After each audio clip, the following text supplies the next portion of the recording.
નમસ્કાર. આજે બહુ વખત પછી સંકુલમાં આવી છું. સંકુલ તો આવતી રહું છું, પણ વિડીયોમાં આવી છું.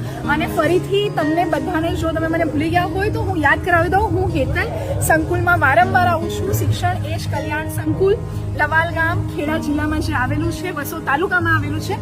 અને તમને લોકોને કેમ ખબર નથી પડતી કે સાચે જ સંકુલમાં દાતાઓની કમી છે. થોડા દિવસ પહેલા બાપુએ બી વિડીયો રેકોર્ડ કરીને મૂક્યો હતો કે દાતાઓ બહુ ઓછા છે, ભોજનના દાતાઓની જરૂરત છે, બાળકો માટે, વૃદ્ધો માટે, આપણા સંકુલની દીકરીઓ માટે, સંકુલના ખર્ચા માટે. અને આટલું સારું કોઈ કામ કરે છે, કોઈ કર્મ કરે છે, અને આપણે અગર એક વ્યક્તિ તરીકે અહીંયા સહયોગ નથી આપતા, તો કદાચ આ વિડીયો બનાવવાની પાછળનું કારણ એ છે કે એક રૂપિયો હંમેશા, અને મારા સ્ટાર્ટિંગના વિડીયો તમે જોયા હશે જ્યારે સંકુલ 1.5 વર્ષ 2.5 વર્ષ પહેલાના, તો હંમેશા હું એ જ કહેતી હતી કે 1 રૂપિયો 2 રૂપિયો આપો. એ 1 રૂપિયો 2 રૂપિયો બી અહીંયા 100 200 500 1000 રૂપિયામાં થશે.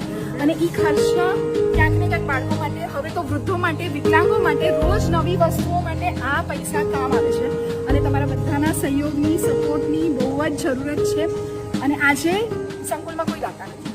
અને એ સાંભળીને મને ખરાબ બી લાગ્યું, દુઃખ બી થયું કે જ્યારે લોકો આટલા ફોલો કરે છે, બાપુને આટલું માન આપે છે, એકલું એન્જિન ડબ્બા કેટલું ખેંચશે. બધાએ થોડો ધક્કો મારવો પડશે, થોડી વસ્તુઓને આપણે બી પ્રોત્સાહન આપવું પડશે, સપોર્ટ કરવો પડશે.